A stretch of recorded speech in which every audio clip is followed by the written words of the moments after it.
Gateway क्या होते हैं, यहाँ मैं दिखाता हूँ आपको, फॉर एग्जांपल यहाँ दिखाता हूँ इन्होंने क्या लगाया हुआ है, आपको आइडिया हो जाएगा कि इनका क्या गेटवे लगा हुआ है। मैं इसके चेकआउट पे जाता हूँ, चेकआउट पे जाने के बाद यहाँ जाऊँ तो ये देखें एक ऑप्शन है कैश ऑन डिलीवरी, पे वीआईए कार्ड्स, और एक लगा हुआ है पेमेंट गेटवे पे फास्ट। ठीक है, आप बहुत सारी वेबसाइट पे आपको यही गेटवे पे फास्ट का ज्यादा मिलेगा, बहुत सारे वेबसाइट्स में यही पेमेंट गेटवे लगा हुआ है। अच्छा, बहुत आसान है लगाना, इसके सारे स्टेप्स भी समझा देता हूँ किस तरह से लगता है, और इनकी सपोर्ट का नंबर भी दे देता हूँ। पेमेंट गेटवे लगाने के भी चार्जेस होते हैं। पहले बता दूं कि अगर आपके पास कोई क्लाइंट आता है बोलता है कि मुझे पेमेंट इंटीग्रेशन करानी है, तो आपने उससे अलग चार्जेस लेने हैं। इसको अपनी वेबसाइट कॉस्ट के अंदर रख के नहीं बताएगा। तो अगर वो आपको पूरा ओवरऑल एक पैकेज बता रहा है कि भाई मुझे ये भी कराना है, ये भी कराना है और पेमेंट इंटीग्रेशन भी कराना है, तो आप एक साथ पूरी कॉस्ट बताएगा। ये नहीं करेगा कि 40,000 वेबसाइट होंगे, 20,000 पेमेंट गेटवे के होंगे। जब आपको रिक्वायरमेंट एक साथ बता रहा है तो पैसे भी एक साथ होंगे, बताने होंगे। और अगर आपको वो वेबसाइट बनवा लेते हैं, वेबसाइट बनाने के थोड़े दिन बाद आता है कि मुझे पेमेंट इंटीग्रेशन भी करानी है, तो आप उसके हिसाब से चार्जेस बताएंगे। डिपेंड करता है कि आप कितने बताते हैं। मैंने बहुत सारे क्लाइंट के लिए 10,000 रुपए भी चार्ज किए, 15 भी किए, 20 भी किए। वो आपके डिपेंड करता है स्किल के ऊपर कि आप उसको कितना अच्छा बेचते हैं। पे फास्ट का हमें पे करना पड़ता है। मैं बता रहा हूँ सारी चीजें। अभी आपके सवाल पहले से शुरू हो जाते हैं, सारे सवाल के जवाब दूंगा। मैं जो समझा रहा हूँ कि आपने किसी को ये काम फ्री में नहीं करके देना है। कोई भी काम आप करें वेबसाइट का, उसके आउट ऑफ द बॉक्स, उसके स्कोप से बाहर उसके चार्जेस लेने हैं। ये अपने जहन में आप बिठा लें कि भाई अगर मैं उसके स्कोप से, अगर उसने मुझे एक्स्ट्रा काम करा रहा है तो मुझे उसके चार्जेस लेने ही लेने हैं। अब आते हैं पे फास्ट के ऊपर। बहुत सारे पेमेंट गेटवे हैं, जैसे एक पे फास्ट है, इसी तरह पे मॉब है, और भी डिफरेंट बैंक के भी होते हैं। आप कोई सा भी लगा सकते हैं जो आपको इजी लगता हो या जो जिससे आप फेमिलियर हो। मुझे ये बहुत इजी लगता है, सिर्फ मैंने इसी पेमेंट गेटवे में काम किया, इनकी सपोर्ट भी अच्छी है, तो मैं यही लोगों को लगाता हूँ और रेफर भी करता हूँ। अच्छा देखिए, पेमेंट गेटवे जब भी आप लगाते हैं ना, तो आप अगर कंफ्यूज हो जाए कहीं, तो इनकी टीम आपको सपोर्ट हमेशा करती है। अगर आपको नहीं भी आता होगा ना लगाना, ये आपको गाइड कर देंगे कि कैसे लगता है। तो इसके लिए भूल जाएं कि अगर आप अभी आज क्लास में मिस कर जाएं या मुश्किल हो जाए सीखने में या आपको नहीं समझ में आए, और कोई क्लाइंट आपके पास आए कि पेमेंट इंटीग्रेशन करानी है, तो आपने क्या करना है, इनकी सपोर्ट को मैसेज करना है, उनसे मीटिंग अलाइन करनी है और उनके साथ बैठ के पेमेंट इंटीग्रेशन कर लेनी है। 5-10 मिनट का प्रोसेस होता है। वेरिफिकेशन में 2-4 दिन लग जाते हैं और आसानी से लग जाता है। ठीक है, बहुत सारी वेबसाइट्स में आप देखेंगे same to same payment gate लगा है, पेफास्ट का, और जीरो लाइफस्टाइल खोले उसमें भी इसका लगा हुआ है। अच्छा, ये लोग क्या करते हैं, हर ट्रांजैक्शन के चार्ज करते हैं। पेफास्ट खुद कैसे कमा रहा है, आपकी हर ट्रांजैक्शन के ऊपर इनका 2.75% नॉर्मल कार्ड्स पे होता है, इंटरनेशनल कार्ड्स पे 3 कुछ परसेंट होता है। आप इनसे पहले पूछ लेते हैं कि क्या परसेंट ही चार्ज करने के लिए सपोर्ट पे जाते हैं, वो आपको बता देते हैं कि भाई हम हर ट्रांजैक्शन पे 2 हर पेमेंट गेट पे चार्ज करता है। ये जरूरी नहीं है कि ये करता है, हर पेमेंट गेटवे वाले चार्ज करते हैं। जितनी भी ट्रांजैक्शन आपकी हर ऑर्डर पे होती है, हर ऑर्डर पे इनका इतने परसेंट चार्जेस होते हैं। उस हिसाब से प्रोडक्ट की प्राइस भी रखनी होती है, मर्जी है आपकी, उस हिसाब से ही रखते हैं, सारी कॉस्ट को देख के करते हैं। ठीक है। अच्छा, इसके अलावा कभी कभार ऐसा होता है कि इनकी पेमेंट कस्टमर को 2-3 दिन बाद मिलती है, 3 दिन बाद मिलती है, तो वो ट्रांजैक्शन हिस्ट्री भी देख सकता है कि मेरी ये पेमेंट अब तक आई नहीं है या ये कब आएगी या प्रोसेस हो चुकी है। क्योंकि हम तो जैसे अगर आप अभी यहाँ वेबसाइट पे देखें कि मैंने यहाँ से पे कर दिया कार्ड से अपने, कितनी अमाउंट, 3,980 रुपए। अब जिसकी क्लाइंट की वेबसाइट है ना, उसको ये ऐसा नहीं है कि 1 मिनट में पहुंच जाएंगे पैसे, यहाँ से निकले वहां पहुंच गए, ऐसा नहीं होगा। क्या पता वो 2 दिन बाद पहुंचे, 3 दिन बाद पहुंचे, लेकिन उसके पास उसके बैकएंड पे पेफास्ट का जो बैकएंड है, उस बंदे के पास जो आपका क्लाइंट होगा, आप उसको उसका एक्सेस देते हैं, वो देख सकता है कि किस क्लाइंट की पेमेंट, कौन से ऑर्डर की पेमेंट क्लाइंट ने दे चुका है, लेकिन मेरे पास अब तक आई नहीं है। जैसे होता है ना कुरियर में होता है, आप पार्सल भेजते हैं, बैकएंड वाला बंदा देख सकता है, ऐसी बात है, वो देख सकता है कि इस ऑर्डर ने पेमेंट कर दी है, क्लाइंट ने तो पेमेंट कर दी है, अभी ये इसी कंपनी के पास है और मेरे पास आई नहीं, तो ये आप उसको एक्सेस भेजते हैं, वो देख लेता है। इसका टाइम क्यों लगता है यार? भाई उसका टाइम लगता है, ऐसा थोड़ी। अच्छा, कभी कभार ऐसा होता है, बहुत सारे कार्ड फ्रॉड होते हैं, लोग किसी और के कार्ड यूज करते हैं, तो ये कंपनी आपको ईमेल करके बता देती है कि ये जो कार्ड से पेमेंट हुई है फ्रॉड है, क्या पता ये चार्ज बैक कर ले, ऐसा भी होता है। हाँ, डिस्प्यूट कर ले। होता है जैसे बहुत जगह ऐसा होता है कि लोग किसी और का कार्ड चार्ज कर लेते हैं, तो वो बता देता है कि बहुत जगह ये कार्ड यूज हो क्या रहा है, कंपनी आपको खुद ही बता रही होती है, मेल कर देती है आपको कि ये कार्ड आप इस बंदे को प्रोडक्ट नहीं बेचेगा, सस्पेक्टेड है, आप इस बंदे को प्रोडक्ट नहीं बेचेगा। फिर आप उनसे पैसे क्लेम नहीं करेगा। पता चला आपका 5000 रुपए का ऑर्डर आया, आपने ठक ठक ठक ठक करके भेज दिया, उनकी मेल आपने मिस कर दी, बाद में पैसे रिफंड हाँ नहीं ना, होंगे, होता है वो ऐसा। बताएंगे हमने मेल आपने मेल को अपनी देखते रहना होता है। बहुत दफा ऐसा होता है लोग किसी और का कार्ड यूज, और वो आपको बता भी देते हैं कि कंपनी वाले ये कार्ड पे मसला है, आप इसको ऑर्डर डिलीवर नहीं करेगा, उसके बाद हमारी जिम्मेदारी नहीं होगी, आप हमसे क्लेम नहीं करेगा पैसे। अच्छा, तो कंपनी हर प्रोडक्ट के बारे में आपको बता हर देगा? प्रोडक्ट के बारे में हर किसी को ऐसा कार्ड आता है तो बताती है, कोई ऐसा कार्ड आता है तो वो बताती है कि भाई इस पेमेंट का मसला है, इस कार्ड के अंदर ये बहुत जगह सस्पेक्टेडली यूज हुआ है, आप अपना प्रोडक्ट अपनी जिम्मेदारी पे भेजें, मेरे पास क्लेम नहीं करेगा पैसे इसके। तो ये जो है नोटिफिकेशन, ये किस पे आएगा? ईमेल पे आता है, इसी कंपनी जो आपकी रजिस्टर्ड ईमेल से जब बनाते हैं अकाउंट, उसी पे ईमेल आती है आपको अगर ऐसा मसला होता है।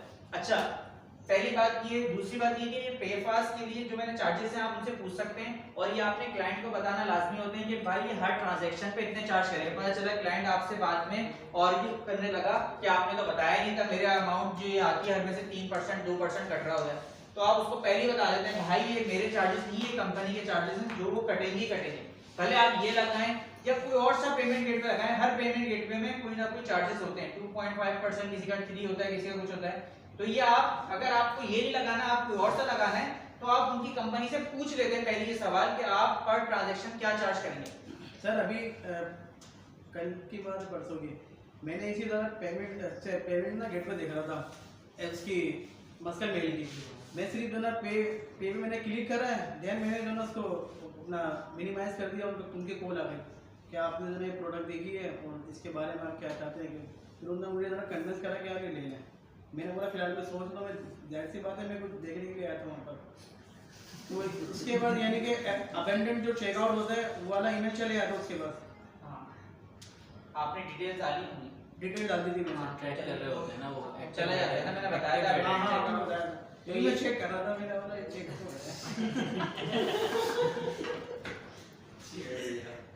जरूरी है भाई चेक करना। अच्छा, अब हम आते हैं वापस इस पे। मैं ये कह रहा हूँ कि ये जो भी पेमेंट गेटवे लगाएं उसके चार्जेस होते हैं, ये आपने क्लाइंट को बताने होते हैं कि ये पेमेंट गेटवे पर ट्रांजैक्शन 2.5 2.75 जो भी इसके चार्जेस इनसे पहले कंफर्म करते हैं, और फिर क्लाइंट को लाजमी बताते हैं। ऐसा ना हो कि आपका आर्गुमेंट हो जाए क्लाइंट के साथ कि इसकी ट्रांजैक्शन में से पैसे क्यों कटते हैं। टोटल थोड़ा अमाउंट किया, टोटल अमाउंट का 2.5% होता है, या जो भी इनके चार्जेस होंगे वो बता देते हैं कितने परसेंट होते हैं। यहाँ तक क्लियर है, समझ में आ रही बात? और कुछ?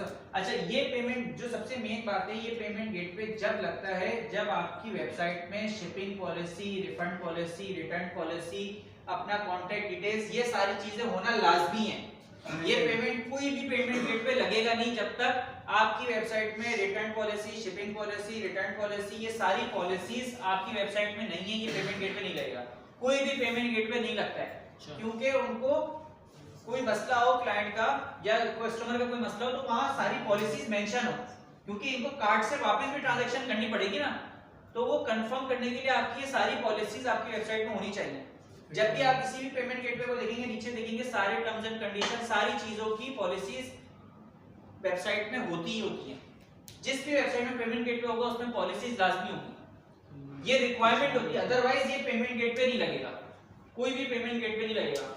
वो पॉलिसीज आप खुद बना लें या क्लाइंट आपसे बनवा लें। बहुत सारी दफा होता है कि क्लाइंट को पता ही नहीं होता पॉलिसीज के बारे में, तो फिर आप उसको इंटरनेट से पॉलिसीज बना के दे देते हैं कि भाई अच्छा भाई शिपिंग पॉलिसी है, रिटर्न पॉलिसी, कितने तुम्हारी रिटर्न की क्या पॉलिसी है वो बताओ। वो लाजमी है क्रिएट करना और फुटर में दिखाना या कहीं पर भी दिखाना है, लेकिन आपने दिखानी जरूर होती है।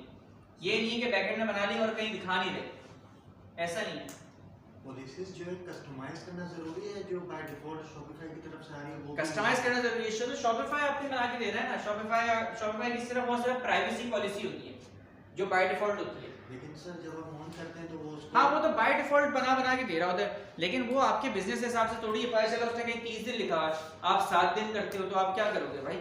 तो वो पॉलिसी चेंज करनी होती है। सारी पॉलिसी आपके पास होनी चाहिए। प्राइवेसी पॉलिसी सही है, return policy, refund policy, shipping policy, contact details जिसमें आपका नाम, वेबसाइट का नाम, नंबर, ईमेल कहीं ना कहीं मेंशन होना चाहिए, और ये पॉलिसी सारी कहीं ना कहीं वेबसाइट पे दिखनी भी चाहिए। फुटर में हो, मेन्यू में किसी पेज के अंदर हो, कहीं ना कहीं हो, जो आपका कस्टमर देख सके, पढ़ सके। ऐसा नहीं है बैकएंड में बना लिया कहीं दिखाई नहीं, ऐसा नहीं करना है। कहीं ना कहीं आपने वो शो करना लाजमी है। यहाँ तक क्लियर है? सही, ये चीजों के बाद आपने जाना होता है। मैं यहाँ अकाउंट भी खोल लेता हूँ पेफास्ट का, कहाँ से खुलेगा, नंबर ही बता देता उसका ना। सर कल को अगर हम अपना स्टोर कॉमर्स स्टोर बनाते हैं तो उसमें प्राइवेसी पॉलिसी में मतलब किस बारे में बताते हैं? क्या कह रहे हैं? कल को अगर हम अपना कॉमर्स स्टोर बनाते हैं तो प्राइवेसी पॉलिसी में मतलब क्या प्राइवेसी पॉलिसी आपकी, आप इंफॉर्मेशन जो ले रहे हैं वो क्या सिक्योर है क्या नहीं है, वो सारी डिटेल्स आप या तो नेट से बनवा लें, सही है, किसी भी आप चैट जीपीटी को दें, जिससे भी पॉलिसी बनवा रहे हैं एक दफा पॉलिसी को खुद भी पढ़ लेगा। ऐसा ना हो कि आप पॉलिसी को पढ़ा ना, आपने अपलोड करी हो और कोई ऐसा क्लेम आ गया तो वो होगा नहीं फिर। तो जो भी पॉलिसी बनाए वो आपकी, आप पढ़ एक दफा जरूर पढ़ेगा उसे। अच्छा देखिए ये लिंक है, मैं ये ग्रुप में शेयर कर देता हूं अभी से। अच्छा ये नंबर नोट कर ले पहले ना, ये उनकी सपोर्ट का नंबर है। अगर आपको कोई इशू हो और नहीं आ रहा हो लगाना, तो आपने यहाँ से जाके इनसे मैसेज करके बात कर लेनी है, इनसे टाइम अलाइन कर लेना है कि भाई मुझे पेमेंट इंटीग्रेशन करनी है। होता है कि जैसे अभी हम क्लास में समझ रहे हैं, नहीं समझ में आया आपको, कल एक महीने बाद आपका कोई ऐसा क्लाइंट आया जिसको आपने पेमेंट इंटीग्रेशन करनी है, तो आप ये पेपास की सपोर्ट है, आप उनको मैसेज कर लेगा, वो आपको कॉल पे आ जाएंगी, जो भी होगा वो आपको बता देंगे। तो इनका नंबर आप नोट कर लेगा। नोट कर लिया?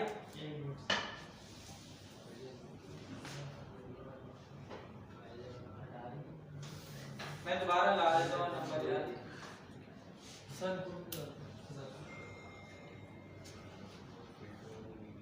ये रहा ना नंबर यार।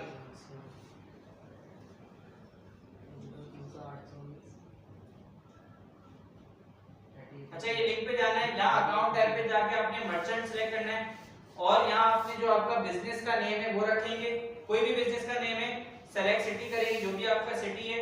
यहाँ आपने अपनी क्लाइंट की ईमेल डालनी है, अपनी ईमेल नहीं डालनी। अगर आप अपने बिजनेस के लिए कर रहे हैं तो अपनी ईमेल डालेगा, अगर कोई क्लाइंट की ईमेल पे बना रहे हैं तो यहाँ क्लाइंट की ईमेल डालेगा, अपनी ईमेल नहीं डालेगा। ऐसा नहीं करेगा अपनी ईमेल डाल के अकाउंट बना दें। यहाँ आपकी क्लाइंट की ईमेल आएगी, यहाँ क्लाइंट का ही फोन नंबर आएगा, ठीक है, और नीचे आप अपने पासवर्ड जो भी आपने रखना है वो सेट करके अपने क्लाइंट को दे देगा, ठीक है। ये आपने जरूर करना है। और कोड आएगा, जब ये काम कर रहे हो ना तो अपने क्लाइंट को कॉल पे रखेगा, वो कोड मैसेज पे भी आएगा, ईमेल पे आएगा, दोनों जगह क्लाइंट से लेके आपने इसको रजिस्टर करना पड़ेगा। तो वो कॉल पे बता के रखेगा कि मैं आपका अकाउंट बनाने जा रहा हूँ, तो जैसी कोड आया मुझे फौरन सेंड कर दें या बता दें। हाँ या जैसी बात है, लेकिन ये आप ऐसे नहीं करेगा रात को 4 बजे करने बैठे हैं तो क्लाइंट सो रहा है।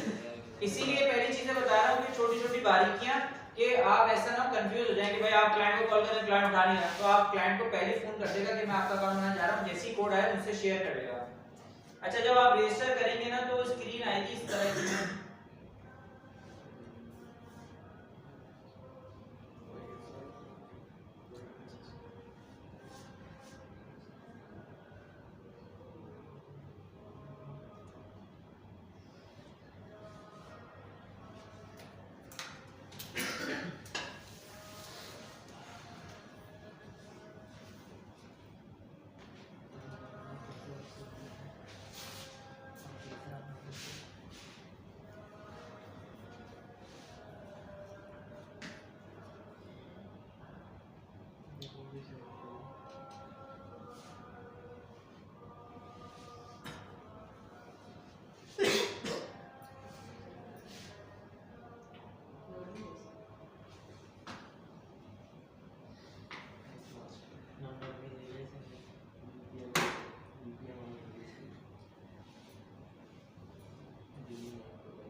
नहीं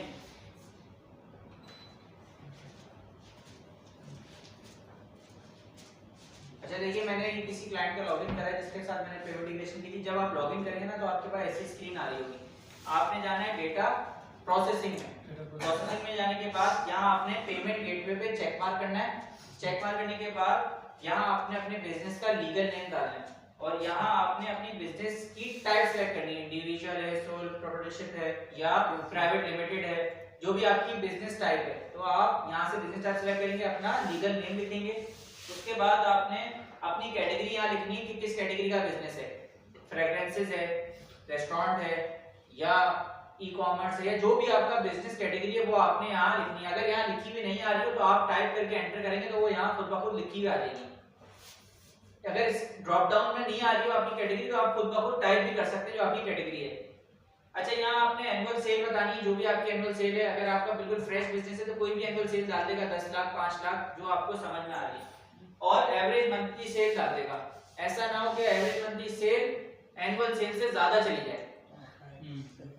पढ़े लिखों की तरह काम करेगा कि अगर आप 6 लाख डाल लें तो मंथली सेल उसी हिसाब से होनी चाहिए। हाँ, मकसद क्या है ये डालने? ये आपकी देख रहे होते हैं जो ये पेमेंट गेट पे देख रहा होता है कि भाई आपकी सेल कितनी आ रही है, तो वो आपको इस हिसाब से आपको जैसे बताया तो आपको थोड़ी पता उस बंदे को थोड़ी ना फ्रेश अकाउंट है भाई, उसको आप बताओ कि मेरा रिटेल में भी काम है, ये थोड़ी बताने की जरूरत थोड़ी है उसको कोई। ठीक है, उसके बाद आपने एवरेज ट्रांजैक्शन, एवरेज पर ट्रांजैक्शन, आपकी हर ट्रांजैक्शन तकरीबन कितने अमाउंट की होती है वो आपने डालना जरूरी होता है। ये देखिए स्टैटिक वाली चीजें डालना जरूरी है। उसके बाद आप नेक्स्ट करेंगे, नेक्स्ट करने के बाद ये जो दो चीजें हैं ये समझ नहीं आई, ऊपर की जगह क्या समझ में आ रहा है, लीगल नेम लिखा हुआ है भाई, लीगल नेम। और जब आप बिजनेस खोलते हो ना तो बिजनेस टाइप होती है, बहुत सारा कंपनी आपने देखा होगा, प्राइवेट लिमिटेड कंपनीज होती है, कुछ इंडिविजुअल होती हैं, कोई जो भी आपकी बिजनेस की टाइप है वो आपको क्लाइंट बताएगा कि मेरी बिजनेस की टाइप क्या है। अच्छा, यहाँ आपने क्लाइंट का एनडीएन डालना है, ये ऑप्शनल है, आप डाल सकते हैं, एनडीएन डालना है। उसके बाद नीचे करेंगे तो उसका क्लाइंट का सीएनआईसी की फ्रंट साइड बैक साइड डालनी है, सही है। शॉप की अगर कोई तस्वीर है तो शॉप की इमेज डालनी है। सर जैसे फ्रंट और बैक साइड की अगर क्रॉस करके डाल दी जाए, अरे भाई क्रॉस की सीधे एनआईसी की तस्वीर डालनी है, क्रॉस में कोई चीज नहीं नजर आई फिर सीधा सीधा एनआईसी की जो है ना वो आप स्कैन करके यहाँ पिक्चर डाल दें। शॉप की है तो शॉप की डाल दें, ऑप्शनल है शॉप की तस्वीर, सही। उसके अलावा एनआईसी नंबर डालना है। अच्छा, उसके बाद नेक्स्ट करना है। नेक्स्ट करने के बाद आपने यहाँ बिजनेस को इसमें कुछ भी नहीं डालना, देखिए बिजनेस प्रोफाइल पे कुछ नहीं डालना, जो आपके पास चीजें तो वो डाल दें, जैसे अगर आपके पास कोई वीडियो है तो वो डाल दें आप। इसके अलावा नेक्स्ट करते हैं। नेक्स्ट करने के बाद जो आपका एड्रेस है वो आपने डालना है, यहाँ आपने अपने वेबसाइट का यूआरएल डालना है, यहाँ व्हाट्सएप नंबर, ये सेकेंडरी प्राइमरी पीओसी है, मतलब पीओसी पॉइंट ऑफ कांटेक्ट जो आपका मेन बंदा है ना उसकी ईमेल यहाँ डालनी है आपने। अगर हम एक ही बंदे नहीं, दो जरूरी नहीं है, दूसरा पीओसी भी डाल सकते हैं आप। देखिए अगर आप अपने ही अकेले बंदे हैं बिजनेस के तो आप अपना ही डालेंगे, और सेकेंडरी पीओसी भी डाल सकते हैं कि अगर मैं रिप्लाई नहीं करूं या कोई मसला हो जाए कुछ हो जाए तो आप दूसरे बंदे को भी कांटेक्ट कर सकें। तो यहाँ देखिए सेकेंडरी पीओसी का भी ऑप्शन है, ये ऑप्शनल है, डाले ना डाले जरूरी नहीं है। सर आपने इसकी फुल फॉर्म क्या बताइए? पॉइंट ऑफ कांटेक्ट पीओसी, सही है। बिजनेस ओनर का नाम डालना है, ये स्टैटिक वाली चीज है ना, ये जरूर डालनी है, सिंपल सिंपल स्टेप है। उसके बाद बैंक अकाउंट डालना है, आप निजाम बैंक पे कराएं, कौन सा बैंक है आपका जहां पेमेंट आपको रिसीव हो, बैंक डालना है, उसका आइकन डालना है, बैंक टाइटल डालना है। यहाँ दोबारा से आपने वेबसाइट डालनी है, मेन टॉपिक छोड़ के जा रहे हो सर, वीडियो देख लेंगे जरूरी जाओ। नेक्स्ट करना है, नेक्स्ट करने के बाद यहाँ से आप इसको सबमिट कर देंगे, आखिरी में सबमिट का ऑप्शन आएगा, सबमिट कर देंगे। ये 4-5 दिन ये पेमेंट गेटवे वाले लेंगे, आपके पास इस तरह का ऑप्शन आ जाएगा, डैशबोर्ड में देखेंगे your account is on live mode. यहाँ अभी आ नहीं रहा होगा जब तक आपकी सारी चीजें अप्रूव नहीं हो जाएंगी। जब ये सारी चीजें अप्रूव हो जाएं आपके पास यहाँ लिखा हुआ आ जाएगा your account is on live mode. फिर आपने जाना है नीचे, ये शॉपिंग कार्ट प्लगइन्स में, इसमें जाना है लाइव एंड प्रोडक्शन में, सैंडबॉक्स में जाना है, लाइव में जाना है। लाइव में जाने के बाद नीचे जाएंगे, सबसे लास्ट में शॉपिफाई का प्लगइन है, इसको इंस्टॉल करेंगे। इंस्टॉल करने के बाद आपकी ईमेल पे क्रेडेंशियल्स आएंगे जो ये पेमेंट गेटवे वाले देंगे, इस ऐप को लगाएंगे, वो क्रेडेंशियल उस ऐप में डालेंगे, आपकी पेमेंट इंटीग्रेशन हो जाएगी।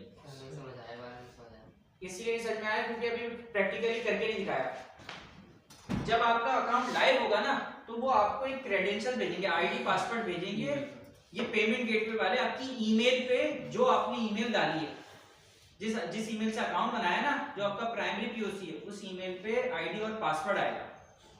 ये ऐप लगानी है, ऐप लगाने के बाद इस ऐप के अंदर जाके वो आईडी और पासवर्ड डालना है। ये ऐप स्टोर में, हाँ, ये जैसे इंस्टॉल करेंगे ये प्ले स्टोर पे खुद ब खुद खुल जाएगा, उसको जैसे इंस्टॉल करते हैं ऐप वैसे इंस्टॉल हो जाएगी। इंस्टॉल होने के बाद वो आईडी पासवर्ड इस ऐप के अंदर लगाना होगा, बस सिंपल ये। और अगर आपको ना समझ में आए तो ये वाला प्रोसेस करने के बाद आप इनकी सपोर्ट को कहेगा यार मुझे आईडी पासवर्ड लगाना नहीं आ रहा, मुझे बता दें, वो आपको कॉल पे आके 1 मिनट में बता देंगे।